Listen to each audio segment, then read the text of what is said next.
ভিজা। আমার নবী যেই জায়গার মধ্যে চোখের পানি মোবারক ছাড়লেন রে আব্বা, ওই জায়গাটা গিয়ে দেখলাম এখনো ভিজা, এখনো ভিজা, এখনো ভিজা। তায়েফে গেলে দেখতে পারবেন। এরপর আমি বাঙালি পাগল, আমার কাছে তো মন ভরে না। আমি কি করছি জানেন নি? পায়ের ফাঁক দিয়ে আমার মাথাটা ঢুকাইয়া নবীর চোখে মুবারকের পানি মুবারক নাকি এখানে পড়ছে, বালুগুলা পড়ে আছে, মাটিগুলা পড়ে আছে। আমি আমার জিব্বা দিয়া ওই জায়গাটা চাটতে শুরু করলাম। হাতের মধ্যে বালু সহ পানিটা লাগাইয়া চেহারার মধ্যে মালিশ করলাম, গলার মধ্যে মালিশ করে কইলাম, ইয়া রাসূলুল্লাহ, আমি বাংলাদেশে আপনার পাগলদের সামনে আমি পাগলামি করি গো নবী, এই গলাবাজি করি, এই গলা দিয়ে আপনার শান যখন আমি গায়ে, মানুষগুলো আপনার দেখে নাই, আপনার কাছে আসে নাই, নাই সেই চোখের পানি ফালায়া ফালায়া কান্দে। ইয়া রাসূলুল্লাহ, নবী গো, তাদের পক্ষ থেকে সালামটা আপনি মেহেরবানি করে গ্রহণ করুন।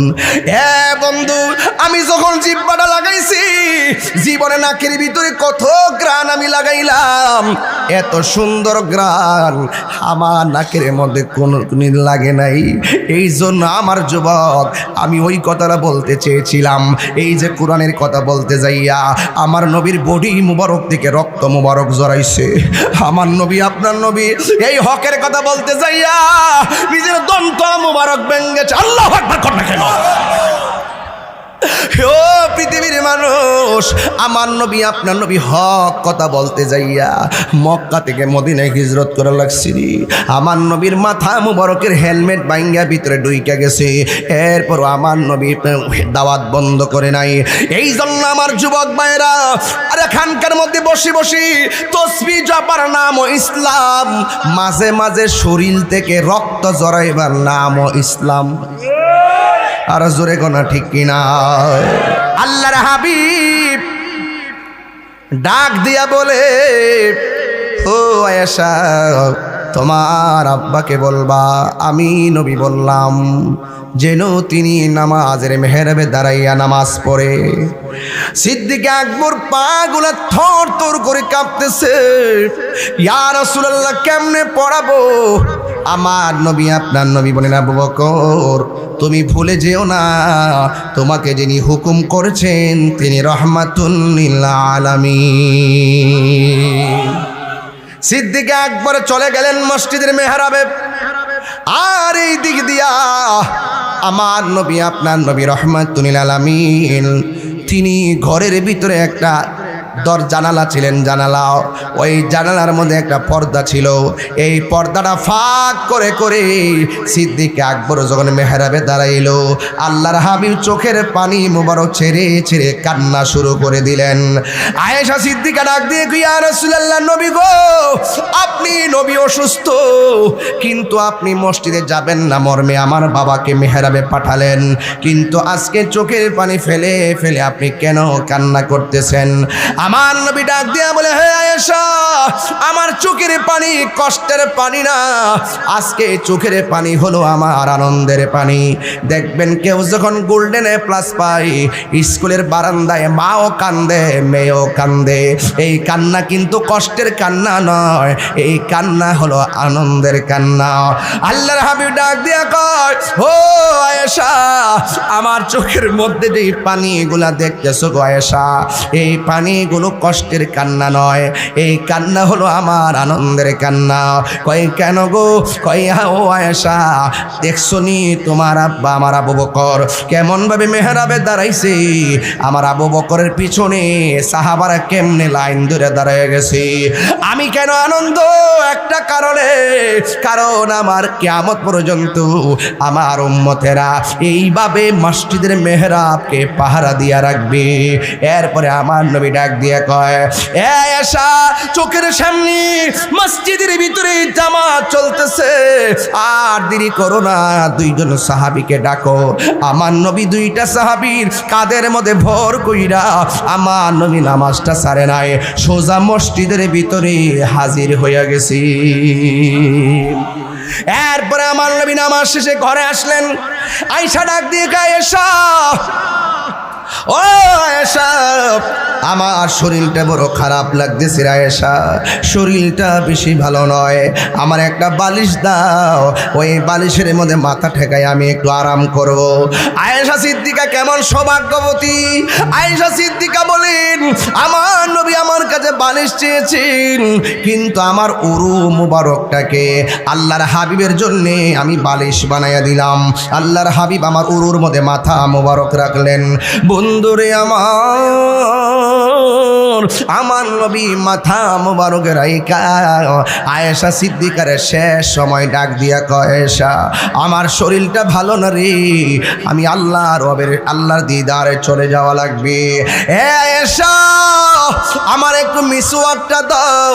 ও আয়েশা, আমার ঠুলির ভিতরে পাত্রের ভিতরে কিছু মুদ্রা আছে, এই মুদ্রাগুলো আমার দাও। এবার মুদ্রাগুলো নবীর হাত মুবারকে দিলেন। আয়েশা সিদ্দিকা বলেন, আমার নবীর ওই যে মিসওয়াক মুবারকটা আমি যখন আনলাম, আয়না দেখলাম মিসওয়াক মুবারকটা অনেক শক্ত, এই শক্ত মিসওয়াক নবী চাবায়া নরম করতে পারবে না। আমি তখন কি করলাম, আমার নবীর মিসওয়াক মুবারকটাকে আমি আয়েশার দাঁত দিয়া চাবায়া নরম করে দিলাম, যেন আল্লাহর হাবিব নরম মিসওয়াক দিয়া ভালো করে মিসওয়াক করতে পারে। আয়েশা সিদ্দিকা বলেন, আমার নবীর মিসওয়াক মুবারক যখন আমি হাতের মধ্যে নিয়েছি, আর শক্ত মিসওয়াক মুবারকটাকে আমি দাঁত দিয়া চাবায়া নরম করতে গেলাম, আমার নবীর মিসওয়াকের গোড়ার ভিতরে, আমার নবীর ওই যে মিসওয়াক মুবারকের গোড়ার ভিতরে আমার নবীর থুতু মুবারক লাগানো ছিল। আমি যখন নবীর মিসওয়াক মুবারকটা আমি যখন চাবায়া নরম করতে গেলাম, আমি দেখলাম রে বাবা, আমার নবীর মিসওয়াকের মুবারকটার ভিতরে যেই থুতু মুবারকটা ছিল, এত সুঘ্রাণ আর এত স্বাদ, আমি আয়েশার জিহ্বার মধ্যে এত স্বাদ কোনোদিন লাগে না। এ বন্ধুরি, আমার নবী আপনার নবী ডাক দিয়ে আয়েশা মুদ্রাগুলো আমার কাছে দাও। এবার আয়েশা সিদ্দিকা রাদিয়াল্লাহু তাআলা আনহা বলেন, আমি নবীর কাছে মুদ্রাগুলো দিলাম, আমি মনে মনে ভাবলাম নবী আমার অনেক বেশি আদর করে, মনে হয় যেন মুদ্রাগুলো আমাকে দিয়ে দিবে। না না না, আমার নবীর মতো ইনসাফ ওয়ালা নবী কেউ নাই। আমার নবী ডাক দিয়ে কয়, আয়েশা রে, তোমাকে দিলে আমার আরেক স্ত্রী কি দোষ করেছে? এই মুদ্রাগুলো তুমি এতিম মিসকিনদের মাঝে বন্টন করে দিবা। আল্লাহর হাবিব বলেন, কেউ যদি এতিমের মাথার উপরে হাতটা বিছায়া দেয়, ওই হাতের মধ্যে যতগুলো চুল পড়বে এই পরিমাণ নেকি আমার আল্লাহ ওই হাত দেনওয়ালার আমলনামায় দান করে দিবে। আয়েশা সিদ্দিকা বলেন, আল্লাহর হাবিব আমার উরু মুবারকি মাথা মুবারকটা রেখেছেন। ও পৃথিবীর মানুষ, ইতিহাস দলিল প্রমাণ করে আমার নবী আপনার নবী দুনিয়াতে যাওয়ার সময় 3 বার একটা কথা বললেন। জোরে কোন কয়বার? 3 বার একটা কথা বললেন। 1 নম্বর কথা হলো আমার নবী বলেন, সালাত সালাত সালাত, নামাজ নামাজ নামাজ। 3 বার নবী এই কথাটা বললেন, আয়েশা রে, সালাত সালাত সালাত, নামাজ নামাজ নামাজ। এই জন্য আমার বন্ধুগণ, আয়েশা সিদ্দিকা বলেন, আমার নবী আমার মাথা আমার উরু মুবারকের ভিতরে যখন মাথা মুবারকটা রাখলেন, ওই মুহূর্তে নবী আমার ঘরের ভিতরে আজরাইল আসলেন। আজরাইল আইসা আমার নবী পাক সাল্লাল্লাহু আলাইহি সাল্লামের সিনা মুবারকের বরাবর হাত মুবারকটা রাখলেন। নাই নাই, আমার নবী শরীয়তের পর্দার আড়াল হলো। ওই দিক দিয়া হযরতে উমর রাদিয়াল্লাহু তাআলা আনহুর কানের মধ্যে গেল, আল্লাহর হাবিব দুনিয়া থেকে বিদায় হয়ে গেছে। হযরতে উমর রাদিয়াল্লাহু তাআলা আনহু বলেন, হ্যাঁ পৃথিবীর মানুষ, আমার নবী আমাদেরকে ছেড়ে যেতে পারে না। যে বলবি আমার নবী দুনিয়া থেকে বিদায় হয়ে গেছে, আমার তলোয়ারের আঘাত থেকে তোমরা কেউ রেহাই পাবে না। ওই মুহূর্তে হযরতে উমর একেবারে গরম হয়ে গেলেন। তার পাশে ছিল হযরতে আবু বকর। মাথার মধ্যে হাত রাইখা কুরআন তেলাওয়াত যখন শুরু করলেন, উমরের অশান্ত মন শান্ত হয়ে গেল। এ যুবক ভাইরা আমার নবী দুনিয়া থেকে শরীয়তের পর্দার আড়াল হয়ে যাওয়ার পর আমাদের মধ্যে অনেক মানুষ আছে যারা বলে আমাদের জানাজা যেমনি হয় নবীর জানাজার নামাজ নাকি এমনি হয়েছে, আমাদের গোসল যেমনি হয় নবীর গোসল নাকি এমনভাবে হয়েছে। আমি বলবো না, আমরা যেইভাবে গোসল দেওয়া হয় আমাদের শরীর থেকে পাঞ্জাবি থাকলে পাঞ্জাবি খুলে, কথা কোন ঠিক কিনা বলেন, আমাদের শরীর থেকে পাঞ্জাবি থাকলে পাঞ্জাবি খুলে ফেলবে আর গেঞ্জি থাকলে গেঞ্জি খুলে ফেলবে। আমার নবী আপনার নবী রহমাতুল লিল আলামিনকেও কিন্তু গোসল দেওয়ানো হয়েছে। আয়েশা সিদ্দিকা রাদিয়াল্লাহু তাআলা আনহার ঘরের মধ্যে আমার নবীকে দাফন করা হবে। গোসলের আয়োজন হয়ে গেল। গোসলের আয়োজন হওয়ার পর ওই মুহূর্তে গোসলের দায়িত্ব কে পালন করছে জানেননি? যার জন্মটা খানায় কাবা ঘরের ভিতরে হয়েছে। একটু আগে দেখছেননি পোলাটা কেমনে মৌলা আলীর শান গাইছি, আমার কলিজাটা পাগলের মতো হয়ে গেছে। এত সুন্দর করে মৌলা আলীর মান কাবাত গাইল রে। হায়দারে কাররার মুশকিল কুশা আমার নবীর গোসলের দায়িত্ব কে পাইল? আমার নবীর গোসল মুবারক যিনি কাজটা সম্পন্ন করলেন তিনি হলো হযরতে মৌলা আলী রাদিয়াল্লাহু তাআলা আনহু। এখন বলবেন হুজুর ওনার সঙ্গে সহযোগিতা করছে কে? কয় সহযোগিতা করছে ফজল ইবনে আব্বাস। এরপরে জিজ্ঞেস করবেন হুজুর তার সঙ্গে আর কে ছিল? ওনার সঙ্গে ছিল হযরতে আব্দুল্লাহ ইবনে আব্বাস রাদিয়াল্লাহু তাআলা আনহু। যখন ঘরের ভিতরে চতুর্দিকে কাপড়টা টানাইয়া গোসল করাইতে গেল, আমাদেরকে যেমন করে কাপড় খুইলা গোসল করায় যেই মাত্র এমন ভাবে প্রক্রিয়া গোসল করাইতে গেল, ঘরের কোনা দিয়া একটা আওয়াজ আসছে, খবরদার আল্লাহর হাবিবের বডি মুবারক থেকে কাপড় খোলা যাবে না, আল্লাহর হাবিবের বডি মুবারক থেকে কাপড় খুলে গোসল করানো যাবে না। এবার আমার নবীর উপরে এমন ভাবে পানি ছিটা দিলেন। ছিটা দেওয়ার পরে আমার নবীর গোসলের কাজ সম্পন্ন করলেন। হ্যাঁ যুবক ভাইয়েরা, এখন বলবেন হুজুর আমার নবীর গোসল হলো, আমার নবীর জানাজার নামাজটা কেমন হলো? আয়েশা সিদ্দিকার ঘরের ভিতরে আমার নবীর দেহ মুবারক ইন্দিমিন টাইমে আমার নবীর কোনো জানাজা হয় নাই। সর্বপ্রথম আউস গোত্রের মানুষগুলা ভিতরে ঢুকলো, বনু হাসিম গোত্রের লোক যখন ভিতরে ঢুকলো তারা বের হয়ে গেল। এরপরে আনসাররা ঢুকলো, বের হয়ে গেল। এরপরে মুহাজিররা ঢুকলো, বের হয়ে গেল। এরপরে পুরুষরা ঢুকলো, বের হয়ে গেল। এরপরে নারীরা ঢুকলো, বের হয়ে গেল। এরপরে শিশুরা গেল, বের হয়ে গেল। এরপরে ফেরেশতারা চতুর্দিকে গুইরা দুরূদ পইরা কাফেলা টু কাফেলা আমার নবীজির জানাজা শেষ। কোনো ইমাম নাই, কোনো তাকবীর নাই। এই জন্য আমার নবী আমাদের মতো পাল্লাই মাইপ না, খবরদার আমার নবী আপনার নবীকে দাফন করা হবে।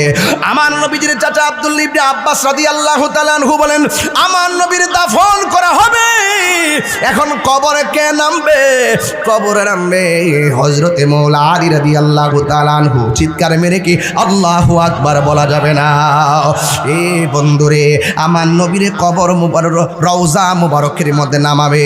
আরে বাবা, নবী রওজা মুবারকের মধ্যে নামানো হবে। ও বন্ধুরি, রওজা মুবারকে যখন নামানো হবে, নবীর চাচা হযরত আব্দুল্লাহ ইবনে আব্বাস রাদিয়াল্লাহু তাআলা আনহু বলেন এখন যদি নবীরে নামায়ে দেই, একটু পরে তো ছানিগুলা দিয়ে নবীজিকে মুখ মোবারক বন্ধ করে দেওয়া হবে। আর তো নবীজিকে দেখার মতো কোনো সুযোগ নাই। কাফনের কাপড় কোথায়? তিনটা কাপড়ের কাপড়, ইয়ামেনে তিনটা কাপড়ের কাপড়। কাপড়টার রংটা হলো সাদা রে। সাদা রঙের তিনটা কাপড় দিয়ে আমার নবীর দাফন বডি মোবারকে লাগাইলো। এবার আব্দুল্লাহ ইবনে আব্বাস রাদিয়াল্লাহু তাআলা আনহু বলেন আমার নবীজির শেষ মুহূর্তে দেখার জন্য আমি গিয়েছি। আমি নবীর চাচা, আমি যখন আমার নবীর বডি মোবারক থেকে তিনটা কাপড় ধীরে ধীরে আমি সরাইলাম। প্রথম কাপড়টা সরাইলাম, দ্বিতীয় কাপড়টা সরাইলাম, তৃতীয় কাপড় মুবারকটা আমি সরাইলাম। আল্লাহর কসম করে বলি আমার নবীরে শেষ সময় যখন দেখার জন্য আমি কাছে গেলাম, আমি তাকে দেখলাম আমার নবীর দুইটা শাফাতাইনে, নবীর দুইটা ঠোঁট মুবারক লড়তেছে। এই আওয়াজে মানি না, জোরে কন্যা সুবহানাল্লাহ। আরো মায়ার সুরে কন্যা আল্লাহু আকবার। আমার নবীর দুইটা ঠোঁট মুবারক লড়তেছে, আর আমার নবী যেন ঠোঁট মুবারক দিয়ে বলতেছে, আব্বাস আমারে এভাবে তোমরা দাফন করো।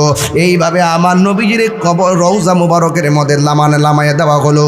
হযরতে মৌলা আলী রাদিয়াল্লাহু তাআলা আনহু নেমে গেলেন, ফজল ইবনে আব্বাস রাদিয়াল্লাহু তাআলা আনহু নেমে গেলেন। এইভাবে নাইমা আমার নবীজিকে রওজা মুবারকে রাইখা সবাই চলে গেছে। ইন দি মিন টাইমে জিয়ারা শুরু হয়ে গেল, আর ওই দিক দিয়ে নবীর যেই মসজিদের মধ্যে আজান হয় ওই আজান বন্ধ হয়ে গেছে। যিনি আজান দিলেন তার নাম হলো হযরতে বেলাল, তিনি আজান দেয় না। কি ব্যাপার, মুয়াজ্জিন কোথায়? নাই নাই, শুধুমাত্র মদিনায় নয়, সোজা চলে গেলেন কোথায় যেন, মদিনা থেকে দূরে একটা বাজারে চলে গেলেন। ইন দি মিন টাইমে তাকে ডাক দিয়ে কয়, হে বেলাল তুমি তো আজান দিতা, তোমার আজান আর শাহজিমের মধ্যে ধাক্কা লাগতো, তুমি কেন নবীর চলে যাওয়ার পরে তুমি কেন মেহরাব ছেড়ে তুমি চলে আসলা, তুমি কেন মিম্বার ছেড়ে চলে আসলা? বেলাল রাদিয়াল্লাহু তাআলা আনহু ডাক দিয়ে কয়, হে পৃথিবীর মানুষ, আমার নবী আমাকে মুয়াজ্জিন বানাইছি, আমি যখন আজান দিমু, আজান দেওয়ার পরে আমি যখন নবীর নাম মুবারকটা উচ্চারণ করবো, নবীর কথা মনে হয়ে গেলে আমার কলিজা আমি ধইরা রাখতে পারতাম না। রাস্তা দেখলে নবীর কথা মনে হয়, মেহরাবটা দেখলে নবীর কথা মনে হয়, মিম্বর দেখলে নবীর কথা মনে হয়, আমার নবীর আজান দিলে নবীর কথা মনে হয়। যেই দেশের ভিতরে চাইলেই নবী দেখা যায় না, ওই দেশে আমি বেলাল দিয়ে থাকবো না রে। তিনি সোজা চলে গেলেন। অনেকদিন পর বেলাল নাই। একদিন বেলাল স্বপ্নে দেখলেন আমার নবী তার ঘরে আসছেন। আপনারা জবান খুলে বলুন।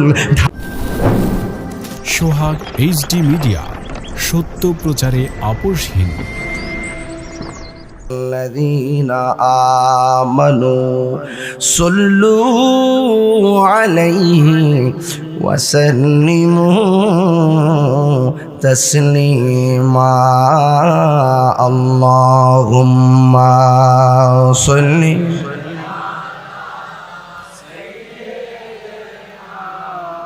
مولانا محمد وعلى آل سيدنا দরদ মাকা কণ্ঠে পড়ি আল্লাহুম্মা সাল্লি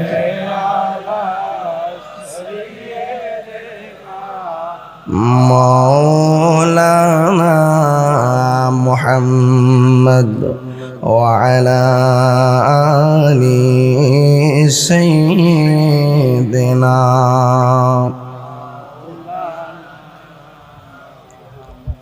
হেরার গুহায় তোমারি থেন, আসমান থেকে নামে আল কোরআন, ভাঙল সবার ভুল তোমারই উপরে, আসলো কোরআনের ছায়া তোলে, খালিদ উমর আলী আবু বকর ইসলামী ঝান্ডা নীল যে তুলে। আল আমিন তুমি ছিলে চিরদিন সকল মানুষের তরে, হে রাসূল তোমাকে ভুলে আমি কেমন করে, হে রাসূল তোমাকে ভুলে আমি কেমন করে, হাজারো ব্যথা বেদনার পরে ফিরে আসনি তুমি আপন ঘরে, দিনের আলো তুমি ছড়িয়ে দিতে, চলে গেছো মদিনায় মক্কা ছেড়ে, হে রাসূল তোমাকে ভুলি আমি কেমন করে, হে রাসূল তোমাকে ভুলি আমি কেমন করে।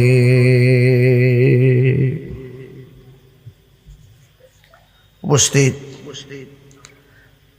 ব্রাহ্মণপাড়া ধান্যদুল কেন্দ্রীয় ঈদগাহ ময়দান নূরে মদিনা ইসলামী সুন্নি যুব সংগঠনের উদ্যোগে কবরবাসীর মাগফিরাত কামনায় 12তম ওয়াজ ও দোয়ার মাহফিল, সভাপতি হযরত আল্লাহ মাওলানা মনিরুল ইসলাম সাহেব, সভাপতি নূরে মদিনা ইসলামী সুন্নি সংগঠন। আজকের মাহফিলের সম্মানিত প্রধান আলোচক, শশিয়া ফাজিল মাদ্রাসার সম্মানিত অধ্যক্ষ, সারা বাংলার জননন্দিত প্রখ্যাত আলেমে দ্বীন, যিনি সারা বাংলাদেশে সুন্নিয়তের খেদমত করছেন, যার মুখনিসৃত আলোচনা শোনার জন্যে অনেক দূর থেকে মানুষ আসেন। তিনি এতক্ষণ খুবই চমৎকার আলোচনা করছিলেন, আমার অত্যন্ত প্রিয়তম। আমি স্টেজে বসে থেকে আমার বাড়ির উরুসের দাওয়াত করছি, মারহাবা কন্যা। আগামী মার্চের 5 তারিখে আমাদের বাড়ির যে উরুস হয়, মাহফিল হয়, মাহফিল হুজুরকে প্রধান অতিথি হিসেবে দাওয়াত করছি। আলহামদুলিল্লাহ।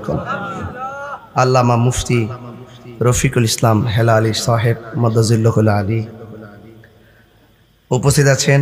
আপনাদের ধান্যদোল কেন্দ্রীয় জামে মসজিদের সম্মানিত খতিব, নবিয়াবাদ কামিল মাদ্রাসার সম্মানিত আরবি প্রভাষক, আমার স্নেহাস্পদ ছোট ভাই মুফতি সফিউদ্দিন ফয়েজি সাহেব উপস্থিত আছেন।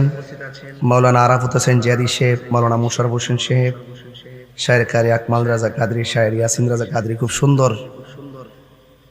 মৌলা আলী হায়দারের কাররার মুশকিল কুশা হযরত আলী রাদিয়াল্লাহু তাআলা আনহু, যার শানে মানকাবাত পড়েছিলেন, খুব হৃদয় আলোকিত করেছেন, তাই না? আল্লাহ তাদের হায়াতে বরকত দান করুন, আমিন পড়েন। প্রধান অতিথি কুমিল্লা 5 বুড়িচং ব্রাহ্মণপাড়া মাননীয় সংসদ সদস্য। আপনাদের ব্রাহ্মণপাড়াতে আসলে সবাই জানে যে আমরা 2 ভাই। উনি যখন স্টেজ হয়ে তিনি আমাকে ভাই বলে, আমিও ভাই বলি। জনাব হাজী জসিমউদ্দিন ভাই, তিনি আজ অনিবার্য কারণবশত সংসদ চলতেছে, জানেন আপনারা সবাই, আসতে পারেন নাই। ভালো মানুষ, ওনার আম্মা অসুস্থ, তারা ওনার আম্মার জন্য একটু দোয়া করবেন। এবং প্রধান মেহমান জনাব এটি মিজানুর রহমান সাহেব এবং ব্যারিস্টার সৌরভ হোসেন খান চৌধুরী সাহেব। বিশেষ মেহমান জনাব মোহাম্মদ শাহ আলম খোকন ভাই, ভারপ্রাপ্ত সভাপতি ব্রাহ্মণপাড়া উপজেলা বিএনপি সহ এখানে অনেক অতিথিরা এসেছেন। সবার প্রতি শ্রদ্ধা নিবেদন করছি। রাত্র প্রায় 11টার কাছাকাছি যে মহান আল্লাহ তাআলা আমাদের সকলকে আজকের মাহফিলে উপস্থিত হওয়ার সুযোগ দিয়েছেন, শুকরিয়াতান পড়ুন আলহামদুলিল্লাহ। লাখ কোটি দরুদ ও সালাম ওই নবীর নূরানি কদম মোবারকে, যিনি হায়াতুন নবী, নূর নবী, গায়েবের খবর দেনেওয়ালা, হুজুরপুর নূর সাল্লাল্লাহু আলাইহি ওয়াসাল্লামের উম্মত হিসেবে আল্লাহ পাক আমাদের সকলকে কবুল করেছেন। এই জন্য শুকরিয়াতান সকলে পড়ুন আলহামদুলিল্লাহ। গত রাত্রে প্রচুর বৃষ্টি ছিল। রাত্রে মাহফিলে যাওয়ার সময় বৃষ্টি, চিটাগং নিউ মার্কেট থেকে বের হয়েছি বৃষ্টি নিয়ে, আনোয়ারা টানেলে যাওয়ার পর বৃষ্টি, মাহফিলে ঢোকার আগ থেকে বৃষ্টি নাই, মাহফিল করতে পারছি। সেখান থেকে আবার রওনা দিলাম ঢাকার উদ্দেশ্যে, সেখানেও বৃষ্টি যেতে যেতে সকাল গিয়ে পৌঁছলাম 7টার দিকে। সেখান থেকে সকাল 11টায় প্রেস ক্লাবে প্রোগ্রাম ছিল। আমাদের মসজিদের ইমাম রইসউদ্দিনকে যারা মিথ্যা অভিযোগ করে মব ভায়োলেন্সের মাধ্যমে হত্যা করা হয়েছিল, দীর্ঘ 1 বছর হয়ে গেল, আমরা বিচার পাই নাই। এই জন্য মাননীয় সরকারের কাছে বিচারের দাবিতে গিয়েছিলাম, সেখানে প্রতিবাদ করেছি। সকলে কোন আল্লাহু আকবার। এই সুন্নিয়তের বিশাল একজন হাস্তি ছিলেন আল্লামা শহীদ ফারুকী রহমতুল্লাহ আলাইহি। কথা কোন ঠিক না বেঠিক? নার বিচারকে আমরা পাইছি? আর কথা কোন পাইছি? পাই নাই। সেখানে প্রেস ক্লাব থেকে প্রোগ্রাম শেষ করে স্বরাষ্ট্র মন্ত্রণালয়ে গেলাম। সেখানে স্বরাষ্ট্রমন্ত্রী মহোদয়ের সাথে কথা বললাম, স্মারকলিপি জমা দিলাম, কথা বলে দেখা করে সোজা এখানে এসেছি। প্রধানমন্ত্রীর কাছে যাওয়ার কথা ছিল, তিনি যশোরে চলে গেছেন, তা আমাদের স্মারকলিপিটা রিসিভ করানো হয়েছে। তো যাই হোক, সুন্নিয়তের জন্য, দেশের শান্তির জন্য, দেশের মানুষের কল্যাণের জন্য শুধু যে ওয়াজ করি আর বসে থেকে এরকম না, দার্থহীন কণ্ঠে জীবন বাজি রেখে দেশটাকে বাঁচাতে হবে, দেশের মানুষের পক্ষে কথা বলতে হবে। অনেকের মুখে দেশের কথা আছে, অন্তরে দেশপ্রেম নাই। কথা বলেন ঠিক না ঠিক? এই জন্য আমাদের কি পাহারা দিয়ে রাখতে হবে। এই জন্য দেশের পক্ষে যারা, দেশের মানুষের কল্যাণে যারা কথা বলে, সম্প্রীতির জন্য যারা কথা বলে, তাদের পক্ষে আমরা আছি না নাই? জসিম ভাই খুব ভালো মানুষ। অনেক আগে থেকে আমরা মাঠে কথা বলতেছি, কাজ করতেছিলাম। আল্লাহ পাক দয়া করেছেন, তিনি প্রতিনিধি হয়েছেন। তবে এতটুকু বলতে চাই, এই পৃথিবী থাকার জায়গা, কেউ আগে যাবে, কেউ দিনে যাবে, কেউ দেশে, কেউ, এটাই বাস্তবতা। আপনি কোটিপতি হতে পারেন, কিন্তু রিক্সাওয়ালার শরীরে যে কাপড়টা লাগবে, আপনার কাপড় গায়ে এই কাপড়টাই লাগবে।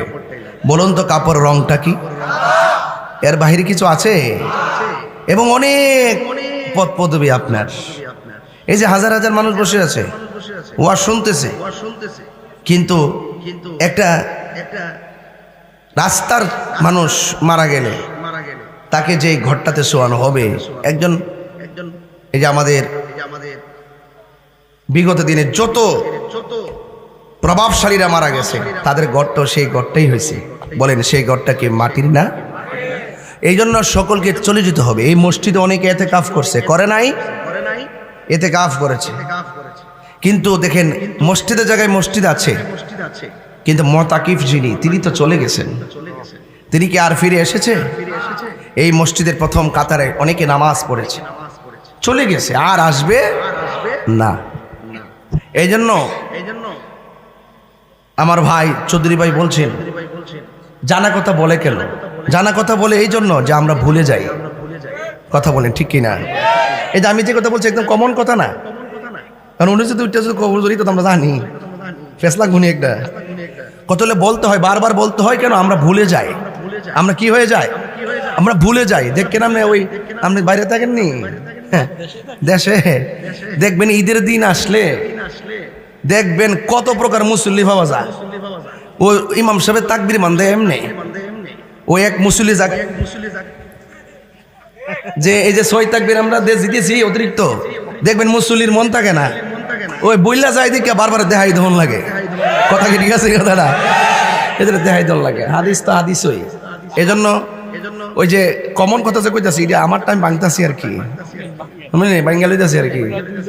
তো এই জন্য এখন কথা হইল যে আমরা কি হয়ে যায়? ভুলে যায়। যদি আমরা আখিরাতের জবাবদিহিতা থাকতো, মানে মনে থাকতো, এবং আখিরাতের জবাবদিহিতা যদি আমরা মনে করতাম, তাইলে কখনো একজন মসজিদের ইমামকে মিথ্যা অভিযোগ দিয়ে হত্যা করতে পারতো না। কথা বলেন ঠিক কিনা বলেন? আজকে আমাদেরকে ব্যারিকেড দিছিল, তার কারমার্কারা দিয়া পুলিশ প্রশাসন। আমি বলছি এই ব্যারিকেড চলবে না। একটা যৌক্তিক দাবি আদায়ের লড়াইয়ে শুধুমাত্র প্রতিবাদ আমার করার দায়িত্ব নয়, যারা ব্যারিকেড দিছে তারাও আমাদের সঙ্গে সামিল হওয়ার দরকার। খুনির পক্ষে যখন আইনজীবী দাঁড়াই, আর দর্শকের পক্ষে যখন আইনজীবী দাঁড়াই, ওই আইনজীবীকে আমরা আইনজীবী মনে করি না। কথা বলেন ঠিক না বেঠে? আমরা আইনজীবী মনে করি না। এই জন্য দর্শকের বিরুদ্ধে কথা বলতে হবে, সবাই আসতে হবে। দর্শকের পক্ষে কোনো ফাইল হবে না, খুনির পক্ষে কোনো ফাইল হবে না। কথা বলেন ঠিক না বেঠে? তদন্তের স্বার্থে করবেন। আমার রইসুদ্দিনকে যখন হত্যা করা হয়েছে, একদম খোলা আকাশে দিনের বেলা হাসতে হাসতে 7-8 জন আসামিরা ঘুরে বেড়াচ্ছে, আর রইসুদ্দিন কবরে চলে গেছে। এই জন্য বিচার পাই নাই দিকে আবার মাঠে নামতে হয়েছে। কথা কি সঠিক? এই জন্য আপনাদের কাছে আমার কথা হলো, ভাই যাই করেন না করেন মানুষ খুন করবেন না, যাই করেন না করেন মানুষের হক মেরে খাবেন না। কথা বুঝতে পেরেছেন? যাই করেন আর না করেন আল্লাহর সঙ্গে শরীক করবেন না। এগুলো আপনি ক্ষমা পাবেন না। এগুলো অত্যন্ত জঘন্য অন্যায়, এগুলো করা যাবে না। এই জন্য আমি বলতে চাই, হাজার মানুষ আপনারা এসে গেছে, আমার মনে হয় অনেক মা বোনরাও আসতে পারে। এই পৃথিবী যিনি বানিয়েছেন তিনি কে? এরপরও কি আমরা আল্লাহকে স্মরণ করার মতো করতে পারি? আজান হচ্ছে মসজিদে, ক্যারাম বোর্ড খেলছে দোকানে, এরকম লোক আছে না নাই? যে আঙ্গুল দিয়ে বলবে আশহাদু আল্লা ইলাহা ইল্লাল্লাহ, সে আঙ্গুল দিয়ে সে ক্যারাম বোর্ড খেলতেছে। সাবধান, আল্লাহ পাক আমাদেরকে সৃষ্টি করেছেন একমাত্র তার গোলামি করার জন্যে। আল্লাহ পাকের হাবিব সে আয়াত, মা আতাকুমুর রাসূলু ফাখুযুহু ওয়া মা নাহাকুম আনহু ফান্তাহু। আল্লাহর পক্ষ থেকে আল্লাহর হাবিব সাল্লাল্লাহু আলাইহি ওয়াসাল্লাম যা কিছু কল্যাণকর নিয়ে এসেছেন তা আমাদেরকে গ্রহণ করতে হবে। যা থেকে নিষেধ করেছেন তা থেকে আমাদেরকে দূরে থাকতে হবে। কথা কি সঠিক? বলুন। আল্লাহর হাবিব নামাজের পক্ষে না বিপক্ষে? পক্ষে। এরপর আমরা কি নবীর কথা মানতে পারতেছি? আমরা দুনিয়াদারিতে পড়ে গেছি। এই জন্য আল্লাহর বিধানগুলো আমাদেরকে মানতে হবে, রাসূল পাক সাল্লাল্লাহু আলাইহি ওয়াসাল্লামের তরিকা মতো আমাদেরকে চলতে হবে। হুজুর হয়তো আলোচনা করছিলেন লাকাদ কানা লাকুম ফি রাসূলিল্লাহি উসওয়াতুন হাসানা। নবীজি হল আমাদের জন্য মডেল। আমরা যে নামাজ পড়ি, আল্লাহ কি দেখাই দিয়ে গেছেন যে তোমরা এইভাবে নামাজ পড়ো? নবীজি দেখাইছেন সল্লু কামা রাআইতুমুনি উসাল্লি। তোমরা এমন ভাবে নামাজ পড়ো যেমন ভাবে আমি নবী নামাজ পড়ি। এই যে রাসূল হলো আমাদের মডেল। এই জন্য একমাত্র মুক্তির পথ রাসূল পাকের মহব্বত। কথা কোন ঠিক কিনা? এই জন্য আল্লাহ রাব্বুল আলামিন আমাদেরকে পৃথিবীর মধ্যে পাঠিয়েছেন একমাত্র আল্লাহর গোলামি করার জন্য।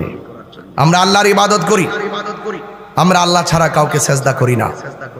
আমাদের দেশে অনেক মানুষ আছে আমাদেরকে অপবাদ দেয়। কি অপবাদ দেয়? যে আমরা সেজদা করি, মাজারে গিয়ে সেজদা করি। আসলে কি সেজদা করি? মাজারে গিয়ে সেজদা করি না, জিয়ারত করি। এক শ্রেণীর বট বাহিনী আছে এই বাংলাদেশে, এরা দেখবেন চোখের পলকে আপনাকে টার্গেট করলে এমন অপপ্রচার করবে আপনাকে মাটির সঙ্গে মিশাই দিবে। কথা কোন ঠিক না বেটি? এগুলো বট বাহিনী বলে আমি তাদেরকে। বুঝতে পেরেছেন? আজকে অনেক কথা বলে আসছি। ওগুলা মনে করেন লুঙ্গির তলে থেকে চা বিস্কিট খাইব, সুযোগ পাইলে দেখবেন আপনারে জায়গা মতো ভাড়াই দিব। এদের পরিচয় মুখে একটা, অন্তর আরেকটা। এরকম লোক আছে না নাই? এগুলো মুনাফিক। এরকম দ্বীনমুখী নীতি অবলম্বন করা যাবে না। এজন্য যে যেই মতাদর্শীর হন না কেন, যেহেতু আমি শুরুতেই বলছি ঘর কিন্তু মাটির ঘর, কাপড়টা কিন্তু সাদা, তাহলে যে যেখানে বাহাদুরি করি না কেন জায়গায় কিন্তু যেতে হবে। ওখানে যাওয়ার পরে কিন্তু জবাব দিতে হবে। এই জন্য ধাক্কাধাক্কির সুযোগ নাই, মিলেমিশে চলতে হবে। বলুন ইবাদত পাওয়ার মালিক কে? আরো বড় করে বলে ইবাদত পাওয়ার মালিক কে? আল্লাহ রাব্বুল আলামিন বলেন, মা আতাকুমুর রাসূলু ফাখুযুহু ওয়া মা নাহাকুম আনহু ফান্তাহু। আল্লাহ রাব্বুল আলামিন বলেন, আমি আল্লাহর পক্ষ থেকে আমার বন্ধু যা কিছু তোমাদের জন্য মঙ্গলময় কল্যাণ করে নিয়ে এসেছেন তা তোমরা গ্রহণ করো, আর যা থেকে নিষেধ করেছেন তা থেকে তোমরা দূরে থাকো। এই জন্য আমার নবী হলো আল্লাহ দেখার আয়না। চিৎকার মেরে কি সুবহানাল্লাহ বলা যাবে না? হ্যাঁ আমার বন্ধুগণ, ধান্য দলের বাবা, ব্রাহ্মণ পাড়ার বাবা, আল্লাহ রাব্বুল আলামিন কোরআন কারীমের ভিতরে চমৎকার ভাষায় তিনি বলে দিয়েছেন, ওয়া ইলাহুকুম ইলাহু ওয়াহিদুন লা ইলাহা ইল্লাহু আর রাহমানুর রহিম। আল্লাহ হলো একজন, তিনি ব্যতীত কোনো ইলাহ নাই। আল্লাহ ছাড়া কি কোনো ইলাহ আছে? আল্লাহু লা ইলাহা ইল্লাহু ওয়াল হাইয়ুল কাইয়্যুম। আল্লাহ হলো তিনি, যিনি ব্যতীত কোনো ইলাহ নাই।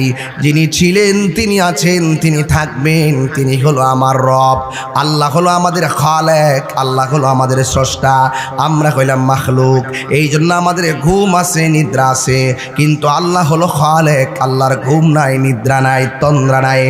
আল্লাহ রাব্বুল আলামিন কোরআনে বলছেন, লা তাখুযুহু সিনাতুন ওয়ালা নাওম। আল্লাহর কোনো তন্দ্রা নাই, আল্লাহর কোনো নিদ্রা নাই। আল্লাহ হলে একজন, এই জন্যই তো প্রতিনিয়ত নিয়ম মতো পৃথিবীর পূর্ব দিকে সূর্য উঠতেছে, আবার পশ্চিম দিকে আমরা সূর্য ডুবতে দেখতেছি। কোনো ধরনের রদবদল নাই।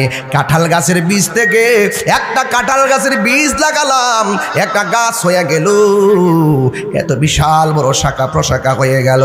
আবার প্রত্যেকটা ঢালে ঢালে আবার অনেকগুলো কাঁঠাল হলো। এইগুলোর পিছনে অন্য কোনো কারিগর কেউ নাই। জবানটা খুলেই বলুন তিনি কে? এখন কথা হলো, আল্লাহ ছাড়া যদি একাধিক রব থাকতো তাহলে কি হতো? আল্লাহ রাব্বুল আলামিন কোরআনে বলছেন, লাউ কানা ফীহিমা আলিহাতুন ইল্লাল্লাহু লাফাসাদাতা। যদি আল্লাহ ছাড়া একাধিক ইলাহ থাকতো, ফসাদ লেগে যেত, নিয়ম মতো যা দেখতেছেন তা উলট পালট হয়ে যেত। এই জন্য আমার বন্ধুগণ, আল্লাহ রাব্বুল আলামিন যিনি আছেন তিনি থাকবেন, সব কিছু লয় হয়ে যাবে, পৃথিবীর কেউ পৃথিবীর মধ্যে থাকবে না। আল্লাহ রাব্বুল আলামিন আমাদের মাথার উপরে আসমানটা বানাইছে, এত ছোট করে একটা প্যান্ডেল বানাইলাম, এখানে অনেকগুলা বাঁশ দিলাম। আমাদের এই ধান্য দোলে একটা মাঠের ভিতরে একটা পর্দা টানাইতে যাইয়া কতগুলো বাঁশের ব্যবহার করলাম, অথচ আমাদের মাথার উপরে আল্লাহ রাব্বুল আলামিন 7টা স্তরে আসমানটা বানাইলেন। আল্লাযী খালাকা সাবআ সামাওয়াতিন তিবাকা। আল্লাহ রাব্বুল আলামিন আমাদের মাথার উপরে 7টা আসমান বানাইলেন। আল্লাহু আকবার কোন না কেন? 7 আসমান বানাইছে। একটা আসমান থেকে আরেকটা আসমানে যাইতে 500 বছর রাস্তা। একটা আসমান বানাইছে আল্লাহ পাথর দিয়া, আরেকটা আসমান বানাইছে লোহা দিয়া, আরেকটা আসমান বানাইছে স্বর্ণ দিয়া, আরেকটা বানাইছে ইয়াকুত পাথর দিয়া, আরেকটা বানাইছে জমরুদ দিয়া। এমন ভাবে 7টা আসমান বানাইলো। এত ভারী আসমান আল্লাহ মাথার উপরে বানায়া রাখলো রে। আমার আল্লাহর কোরআন সাক্ষী দেয়, আমি আল্লাহ স্তরে স্তরে আসমানটা বানাইলাম। আমার পৃথিবীর মানুষই, অথচ তাকায়া দেখেন না, ছোট একটা প্যান্ডেল, এই প্যান্ডেলের ভিতরে কতগুলা বাঁশ লাগাইলাম, কিন্তু আমাদের মাথার উপরে এত বড় আসমান, একটা খুঁটি ব্যবহার আল্লাহ করে নাই। আপনারা বলুন, খুঁটিহীন আকাশটারে বানাইছে কে? আরো বড় করে বলো, বানাইছে কে? এই জন্য আল্লাহকে চিনতে গেলে অনেক অনেক দূর যাওয়া লাগে না। আল্লাহকে নিজের দিকে তাকাইলেই তো আল্লাহকে চিনতে পারেন। আল্লাহ রাব্বুল আলামিন বলে, বান্দারি আমি আল্লাহ তোর চেহারাটারে আমার হাত দিয়া বানাইছি, আমি আল্লাহ এই জায়গাটা বানাইছি আমার হাত দিয়া। তাকাইয়া দেখেন চৌধুরী ভাই বসা, আমার ভাই খুকন ভাই বসা, একজনের চেহারা দিকে তাকাইয়া দেখুন, এক একজন এক একটা কালার, এক একজনের ডিজাইন এক এক রকম। নাক ঠিক আছে কিন্তু ভিন্নতা আছে, চোখ ঠিক আছে কিন্তু ভিন্নতা আছে, ঠোঁট ঠিক আছে কিন্তু ভিন্নতা আছে, গলা ঠিক আছে কিন্তু ভিন্নতা আছে। ওনার কণ্ঠ ওনার মতো, আমার কণ্ঠ আমার মতো। এই যে দেখেন একসাথে 4-5 জন বসা, কিন্তু একজনের বাঁশির সঙ্গে আরেকটা বাঁশি মিলে না, একজনের কণ্ঠের সঙ্গে আরেকটা কণ্ঠ মিলে না, এক একজনের চেহারার সঙ্গে আরেকটা চেহারা মিলে না। ও ধান্যদুলের বাবা,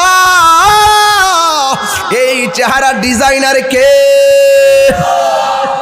সবই তো বুঝি, শুধুমাত্র শুকরিয়া আদায় করতে জানি না।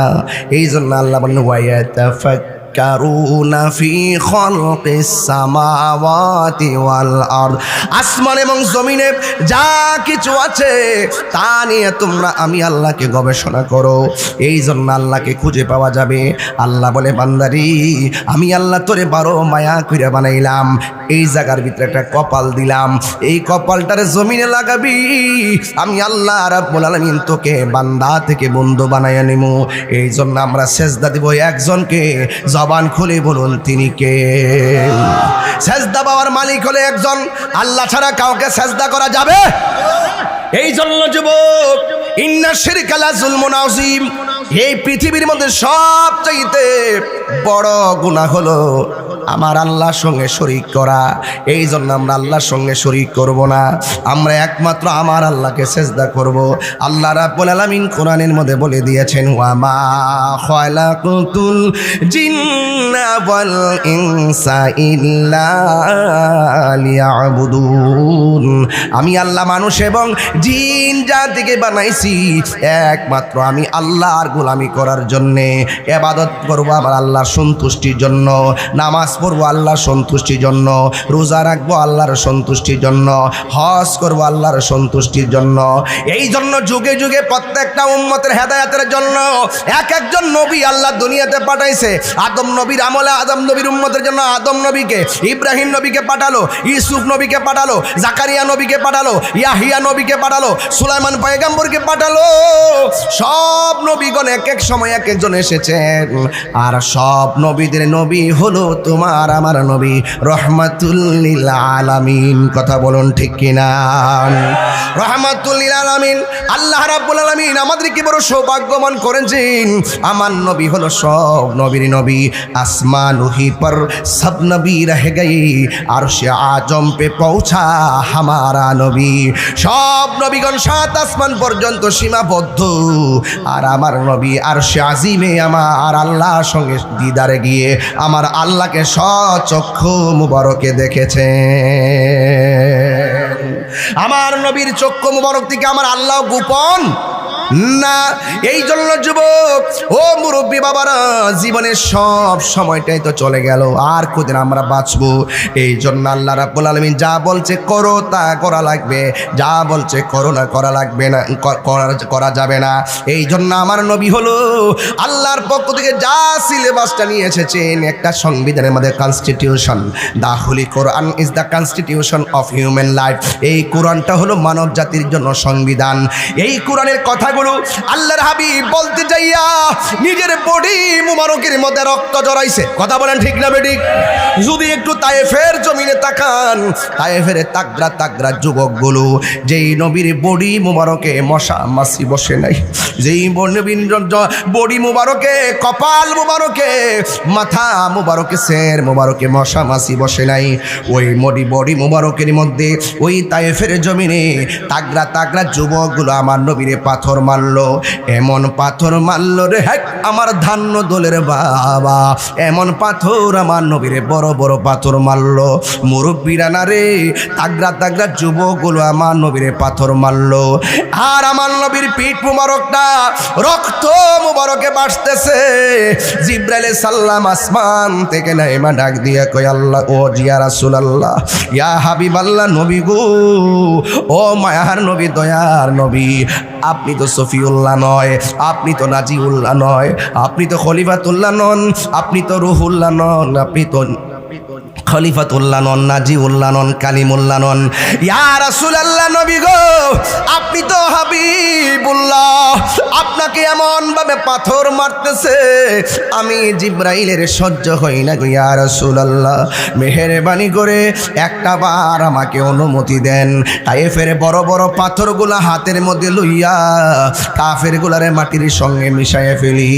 আল্লাহর হাবিব ডাক দিয়া গো, জিবরাইল, তুমি যদি তাদেরকে মাটির সঙ্গে মিশাইয়া ফেলো, তাইলে আমি কালিমার দাওয়াত আমি কাকে দিব? সাহাবায়ে কেরাম নবীর পিছনে পিছনে ছিল রে। আমার নবী, আপনার নবীর যেই জায়গার মধ্যে দাঁড়ানোর পর পাথর দিয়ে আঘাতপ্রাপ্ত হলো, ওই পাথরটা আমি দেখে এসেছি। ওই পাথরের মধ্যে আমার নবী হেলান দিয়া বসছিলেন। আমার নবীর পিঠ মুবারকের যে রক্ত মুবারক ওই পাথরের মধ্যে লাগানো ছিল, আমি দেখেছি নবীর রক্ত মুবারকগুলো পাথরের মধ্যে লেগে আছে। আমি বাংলাদেশের পাগল, নবীর গান গাই, নবীর শান গাই, যখন দেখছি পাথরের মধ্যে আমার নবীর রক্ত মুবারক লেগে আছে রে, তখন আমি আর বরদাস্ত করতে পারি নাই, জিহ্বা দিয়া পাথরের মধ্যে চাটতে শুরু করলাম। আরবের মানুষ কি বলবে? ফতুয়া দিবে, দাঁড়দারি নাই। পাকিস্তানিরা কি ফতুয়া দিবে? আমি দাঁড়দারি নাই। ওই পাথরের মধ্যে জিহ্বা দিয়া লেহন দেওয়া শুরু করলাম। জিব্রাইল আলাইহিস সালাম যে পাথরে দাঁড়াইয়া কথা বলছিলেন, ওই পাথরটা আমি স্পর্শ করে আসলাম। একটা পাগলা কয়, হে হাজী, আপনি এখানে নবী রক্ত মুবারক দেখে পাগল হয়ে গেলেন। এর চাইতে বড় খবর আছে। কয় কি? কয় সামনে একটা মসজিদ দেখা যায়, এই মসজিদের ভিতর নিয়ে আমাকে ঢুকাইলো। এই মসজিদের দরজার মধ্যে কিছু গাছ দিয়ে কাটছিল, ওই মসজিদের ভিতরে আমার ঢুকালো। ঢুকানোর পরে পাহাড়ের সাথে ঘেঁষা ওই মসজিদের ডান পাশে একটা বড় কার্পেটের কোনা দিয়া জায়গাটা স্যাঁতস্যাঁতে ভিজা। এবার আমি জিজ্ঞেস করলাম, ভাই রে এই জায়গার মধ্যে কি ছিল? এবার আমারে ডাক দিয়ে কয়, এই জায়গার ভিতরে আমার নবীরে যখন তায়েফের জমিনে রক্ত মুবারক লালে লাল করার পর আমার নবী মসজিদের ভিতরে ঢুইকা এই মসজিদের কোণার মধ্যে যাইয়া সিজদার মধ্যে পইরা কইছে, আল্লাহ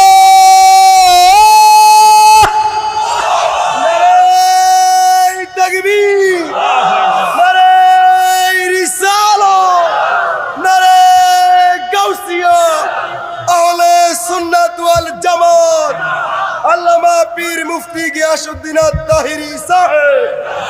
ও আল্লাহ, আমাকে তারা রক্তাক্ত করলো, আমি কৈফিয়ত করি না, কিন্তু মসজিদের সেজদায় মাথা মুবারকটা লাগাইলাম, চোখের পানি জড়াইলাম। আল্লাহ, আমার চোখের পানির বদলতে আমার উম্মতের মাফ করে দাও। ওই হাজি ডাক দিয়া কয়, এই জায়গাটা সেই জায়গা, নবীর পাথর মুবারকের আঘাত লইয়া এখানে নামাজ পইরা নবী সেজদায় পইরা চোখের পানি ফেলে ফেলে উম্মতের জন্য কান্না করেছিল। এখনো কার্পেটটা উল্টাইলাম, দেখলাম সব মসজিদ একদম শুকনা, শুধুমাত্র ওই কোনা দিয়া স্যাঁতস্যাঁতে পানি এখনো উঠতেছে, এখনো ভিজা। আমার নবী যেই জায়গার মধ্যে চোখের পানি মোবারক ছাড়লেন রে আব্বা, ওই জায়গাটা গিয়ে দেখলাম এখনো ভিজা, এখনো ভিজা, এখনো ভিজা। তায়েফে গেলে দেখতে পারবেন। এরপর আমি বাঙালি পাগল, আমার কাছে তো মন ভরে না। আমি কি করছি জানেন নি? পায়ের ফাঁক দিয়ে আমার মাথাটা ঢুকাইয়া নবীর চোখে মুবারকের পানি মুবারক নাকি এখানে পড়ছে, বালুগুলা পড়ে আছে, মাটিগুলা পড়ে আছে। আমি আমার জিব্বা দিয়া ওই জায়গাটা চাটতে শুরু করলাম, হাতের মধ্যে বালু সহ পানিটা লাগাইয়া চেহারার মধ্যে মালিশ করলাম, গলার মধ্যে মালিশ করে কইলাম, ইয়া রাসূলুল্লাহ, আমি বাংলাদেশে আপনার পাগলদের সামনে আমি পাগলামি করি গো নবী, এই গলাবাজি করি, এই গলা দিয়ে আপনার শান যখন আমি গায়ে, মানুষগুলো আপনার দেখে নাই, আপনার কাছে আসে নাই, না সেই চোখের পানি ফালায়া ফালায়া কান্দে। ইয়া রাসূলুল্লাহ, নবী গো, তাদের পক্ষ থেকে সালামটা আপনি মেহেরবানি করে গ্রহণ করুন। বন্ধু, আমি যখন জিহ্বাটা লাগাইছি, জীবনে নাকের ভিতরে কত গ্রান আমি লাগাইলাম, এত সুন্দর গ্রান আমার নাকের মধ্যে কোনদিন লাগে নাই। এই জন্য আমার যুবক, আমি ওই কথাটা বলতে চেয়েছিলাম, এই যে কোরআনের কথা বলতে যাইয়া আমার নবীর বডি মুবারক থেকে রক্ত মুবারক জড়াইছে। আমার নবী, আপনার নবী, এই হকের কথা বলতে যাইয়া নিজের দন্ত মুবারক ভেঙেছে। আল্লাহু আকবার কর না কেন? ও পৃথিবীর মানুষ, আমার নবী, আপনার নবী হক কথা বলতে যাইয়া মক্কা থেকে মদিনায় হিজরত করা লাগছে। আমার নবীর মাথা মুবারকের হেলমেট ভাঙ্গা ভিতরে ঢুইকা গেছে, এরপর আমার নবী দাওয়াত বন্ধ করে নাই। এই জন্য আমার যুবক ভাইয়েরা, আর এখানকার মধ্যে বসে বসে তসবিহ জপার নাম ও ইসলাম, মাঝে মাঝে শরীর থেকে রক্ত জড়াইবার নাম ও ইসলাম। আর জোরে গোনা ঠিক কিনা? খেয়ে না খেয়ে দিনী প্রচারের কাজে নিজেকে দিয়েছ বিলিয়ে, তায়েফের কাফেরেরা চিনল না আলো, দুষ্ট ছেলেদের পিছু দিল লেলিয়ে। খেয়ে না খেয়ে দিনী প্রচারের কাজে নিজেকে দিয়েছ বিলিয়ে, তায়েফের কাফেরেরা চিনল না আলো, দুষ্ট ছেলেদের পিছু দিল লেলিয়ে। পাথরের আঘাতে ক্ষত বিক্ষত হয়ে সারা শরীর থেকে রক্ত ঝরে। হে রাসূল তোমাকে ভুলি আমি কেমন করে, সবাই বলেন হে রাসূল আমি কেমন করে, সবাই বলতে হবে হাজারো ব্যথা বেদনার পরে ফিরে আসনি তুমি আপন ঘরে, দিনের আলো তুমি ছড়িয়ে দিতে চলে গেছো মদিনায় মক্কা ছেড়ে। হে রাসূল তোমাকে ভুলি আমি কেমন করে, হে রাসূল তোমাকে ভুলি আমি কেমন করে। একটা জবানও বন্ধ রাখবেন না, মহব্বতে মায়ার সুরে বলুন সুবহানাল্লাহ। আমি বলতে চেয়েছি, এই হকের কথা বলতে যাই আমার নবীর বডি মুবারক থেকে রক্ত মুবারক জড়ালো। এখনো যদি কেউ নবীর বিরুদ্ধে গালি দেয়,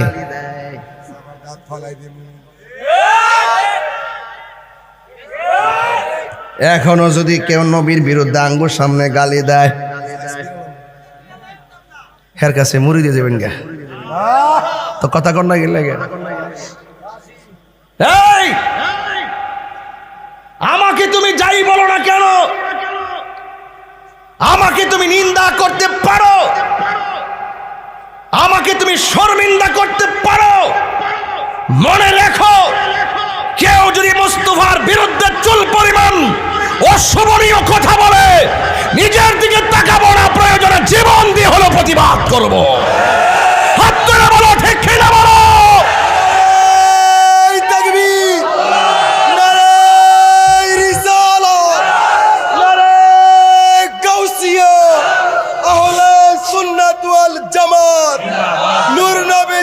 দুশ্মনেরা ওলি আল্লাহর দুশ্মনেরা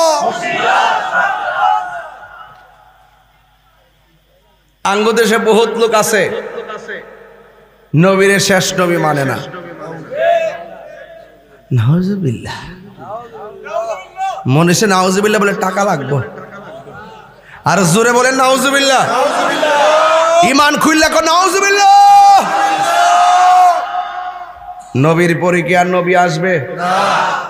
আমার নবীর পরে কি নবী আছে? যদি কেউ নবীর পরে নবী দাবি করে, হের থুতা আমরার জুতা। এই কথার সাথে কারা কারা একমত হাত তোলেন। 71 সিগিল লেগা দুই হাত সোজা করেন। জিয়ামের সাহেব তুলে নিয়েছে দুই হাত, এরা তুলে এক হাত। চিন্তা করে দেখেন না, আওয়াজ করে আল্লাহু আকবার কর।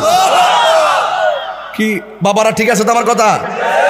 ইমানের দাম কম না বেশি? আর ইমানের দাম কম না বেশি? নবীর পরে নবী নাই সংসদে, বলে নবীর পরে নবী নাই সংসদে। এই কথাগুলো তো আমরা যাইতে পারলে বলতে পারতাম ভালো কইরা, ঠিক কিনা বেঠিক? আপনারা কি মনে করছেন আমি হারছিলাম? হ্যাঁ, সারা দেশই তো জানে। আজকে ঢাকা গেছি, সবাই একদিক আমরা তো বাস করছিলেন, অসুবিধা নাই। যাকে ঠকানো হয় সে কিছু কষ্ট পায়, কিন্তু যে ঠকায় সে কিন্তু সারা জীবন কষ্ট পায়। আমার কি কোনো অভাব আছে? আমি যেদিন নির্বাচন শেষ পরের দিন থেকে মাহফিল শুরু করছি, এখনো পর্যন্ত মাহফিলে আছি। মানুষকে আপনি নির্বাচন করছেন, এত পরেশানি করছেন, এত এত কষ্ট করছেন, আবার পরের দিন আপনি মাহফিল করছেন। আমি বলছি মাহফিল আমার ইমানের চেতনার জায়গা। কথা কন ঠিক না বেটে? সুন্নিরা কি দুই না এক? আরো যে দুই না এক, এক থাকবেন, মিলেমিশে থাকবেন। যদি কেউ সমাধান না বুঝে বুঝাইবেন, বলবেন যে একমাত্র সুন্নিয়তের পথ শান্তির পথ, কারণ তাদের মধ্যে মুনাফিকি। আরো যেটা মুনাফিকি, তাহলে এখন বলেন নবীর পরে নবী আছে যদি কেউ দাবি করে। এই দেশে আছে তো, এই দেশে এমন লোক আছে যাদের কাছে বহুত কোটিপতিরা মুরিদ। এই দেশে ওই কাদিয়ানির গোষ্ঠী আছে তো, বহুত টাকাওয়ালা পয়সাওয়ালাদের কাছ থেকে অনুদান না চলে, বড় বড় নেতা রটি আইন না চলে, কিন্তু এরা এই দেশে চলতেছে। আমি বলছি এই দেশে হিন্দু যেমনি চলে, আলাদা আইডি কার্ড আছে, খ্রিস্টান যেমন চলে আলাদা আইডি কার্ড আছে, এরাও যদি নিজেকে মুসলমান দাবি করতে চায় নবীকে শেষ নবী মানতে হবে। যদি নবীর শেষ নবী না মানে তাইলে মুসলমানদের নেম প্লেট তারা ব্যবহার করতে পারবে না। আর একটা জাতি হিসেবে এদেরকে চিহ্নিত করা হোক। কথা বলেন ঠিক না বেটি? এই জন্য বলুন, নবীর পরে কি আর নবী আছে? মুসাইলামাতুল কাজ্জাব সিদ্দিক আকবর রাদিয়াল্লাহু তাআলার আমলে নবী দাবি করছিল। সিদ্দিক আকবর নরম মানুষ, তিনি ওই মুসাইলামাতুল কাজ্জাব ভণ্ড নবী দাবিদারের বিরুদ্ধে যুদ্ধ করে তিনি বিজয়ী হয়েছিলেন, আর মুসাইলামাতুল কাজ্জাবকে তিনি পরাজিত করেছিলেন। কথা বলেন ঠিক কিনা? এই জন্য কাদিয়ানীদের বিরুদ্ধে, যারা খতম নবুয়ত মানে না, তাদের বিরুদ্ধে যুদ্ধ করা নতুন আবিষ্কার নয়, এটা ১৫০০ বছর আগ থেকে চলে আসছে। এই জন্য আপনাদেরকে সিদ্দিক আকবরের ভূমিকায় পালন করতে হবে। শুধুমাত্র ফজর ৫ ওয়াক্ত নামাজ পড়ে আমরার মতোই তো বুঝলে চলবে না, তাকে টুকা দিয়া দেখবেন সে নবীকে কতটুকু মহব্বত করে। কথা বলেন ঠিক কিনা? আমার নবীরে যে গালি দিব, আপনি আপনার গায়ে যদি না লাগে তাইলে আপনি সত্যিকার ইমানদার হতে পারেন নাই। যদি নবীরে গালি দেওয়ার পর আপনার শরীরে আগুন ধরে, কাজটা করলে কি? যদি আপনার ভিতরে চেতনা জাগ্রত হয় তাহলে বুঝতে হবে যে আপনার ভিতরে ইমান তাজা আছে। আমল কিরা পারি যাবেন। নামাজে ৫ ওয়াক্ত পড়ছেন, কবুল হয়েছে কিনা জানেননি? কথা কয় না, জানেননি? তাহলে হাসর মাঠে কি নিয়ে উঠবেন? যদি একটা ওয়াক্ত নামাজ কবুল না হয়, আমরা নবীর মহব্বত নিয়ে উঠব। কারণ আমরা জানি না যে কবুল হয়েছে কিনা, আমরা নবীর মহব্বত নিয়ে উঠব। আর রাসূল বলছেন, শাফাআতি লি আহলিল কাবাইর মিন উম্মতি, আমার উম্মত যারা আমার প্রেমিক, তারা যদি কবিরা গুনাহ কইরাও ফেলায়, আমি নবী সুপারিশ করে তাদেরকে জান্নাতে নিয়ে যাব। শর্ত কি? ইমান। শর্ত কি? ইমান তাজা হওয়া লাগবে। ইমান যদি না থাকে একবারে কপালে দাগ ফালাইলেও কাজ হবে না। এই কথাগুলো আমরা যখন বলি অনেকে বুঝে না আর কি। আপনি নামাজও পড়বেন, একদম প্রথম কাতারে দাঁড়ায় নামাজ পড়বেন, আবার খবর নিয়ে দেখবো, বসো, খবর নিয়ে আবার দেখবো যে আপনি প্রথম কাতারে নামাজ পড়তেছেন, আপনার মতো মুসল্লি নাই সমাজে, মনে হয়েছে আপনি ১ নম্বর মুসল্লি। যখন দেখি যে আপনার বাহিরের রূপটা মুসল্লি, ভিতরে কি, খবর লিয়ে দেখি আপনি সুৎখোর নাম্বার 1। ইতা কইলি তো বেজারে যাবেন গে। গত 2 বছর সুদের ওয়াজ কে করছই না, আজকে প্রেস ক্লাবে থইয়েছি তাই রে মহাজন রে, একবার ভালো করে কয়ে দিয়েছি, এই মহাজন রে ভালো করে কয়ে দিয়েছি, সুদের গডফাদার রে। আমরা তাহিরিরা কখনো সত্য গোপন করি না, যা বলি স্টেট বলি। কথা বলেন ঠিক না বেটে? আপনি আমরা যদিও লাল চক্ষু দেখেন, আমি কি হারামকে হালাল বলতে পারবো?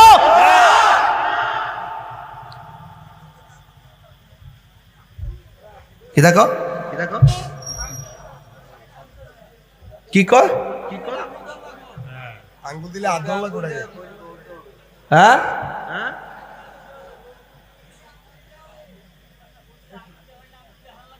আঙ্গুল ধ্যান লাগবো। ওহিটা না কোথা? আরে আমি মরছি লন্ডন বুঝাই পড়ছি বেড়া, বাংলা কথা বুঝতে পারতাছি না। সুরে সুর কই দিব, সুৎকুরে সুৎকুর কই দিব, মুনাফিকের মুনাফিক কই দিব, ঘুষখোরে ঘুষখোর কই দিব, দুর্নীতিবাজের দুর্নীতিবাজ বলতে হবে, নবীর দুশমনকে দুশমন বলতে হবে, ওলি আল্লাহর দুশমনকে দুশমন বলতে হবে, নাফরমানকে নাফরমান বলতে হবে। হাত তুলে বলো ঠিক কি না বলো।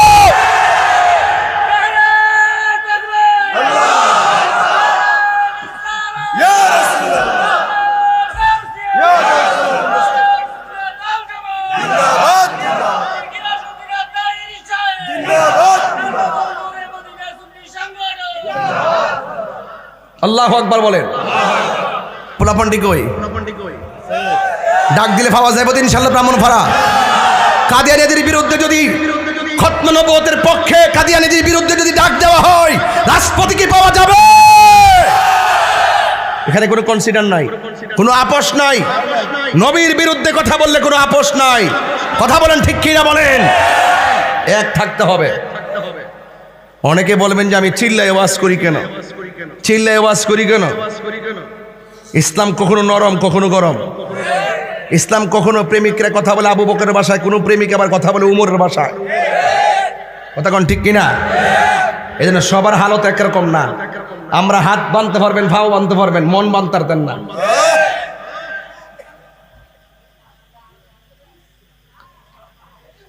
তা আমার নবীজি এই দুনিয়াতে আসছে, নবীজির কি গুনাহ আছে? আঙ্গু দেশের অনেকে বলে নবীর নাকি গুনাহ আছে, অনেকে ঠুট তো লড়ছে না বাজি, আরো জোরে কোনো নাউজুবিল্লাহ।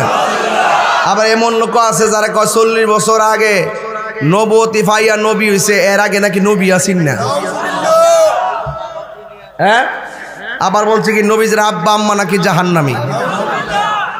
আপনাদের খতিব মহোদয় জুম্মার বয়ান করছিল এই ব্যাপারে, মনে হয় খুব দ্রুত একটা সুন্দর আলোচনা করছিলেন।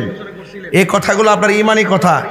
আপনার ইমান যদি থাকে বাজি কাম হইব, ইমান যদি না থাকে তাইলে কবরে গেলে ধরা খাই লইবেন, হাসরে ধরা খাই লইবেন। আর ইমান থাকলে একটা ভরসা আছে, আমার নবী আছে। কথা কোন ঠিক কিনা? কি আছে? আমার নবী যখন একদম শেষ সায়ান্নে চলে গেলেন, নবী সারাটা জীবনে কয়টা যুদ্ধ করছেন সশরীরে? 27টা যুদ্ধে আমার নবী তলোয়ার নিয়ে মাঠে নামছে। আর আঙ্গু দেশের মধ্যে কিছু কিছু লোক আছে খান কাটবে আল্লাহ আল্লাহ আল্লাহ লা ইলাহা ইল্লাল্লাহ, পৃথিবীর প্রথম গোর কোরআনেতে বাঁকা, বন্ধুর নামের মিম দ্বারা করেছেন মাক্কা। আল্লাহু আল্লাহু আল্লাহু আল্লাহ, আল্লাহু আল্লাহু লা ইলাহা ইল্লাল্লাহ। যেথায় লক্ষ কোটি হাজিদের প্রেম মেলা, লাব্বাইক লাব্বাইক বলে লাশারিকালা, পৃথিবীর প্রথম ঘর কোরআনেতে বাঁকা, বন্ধুর নামের মিম দ্বারা করেছেন মাক্কা। এটাই হঠাৎ করে গাইলাম আর কি, কষ্ট হয়েছে আপনারা? এই যে বন্ধুর প্রতি আল্লাহর যে কি অভূতপূর্ব প্রেম, সেই জানের জান প্রাণের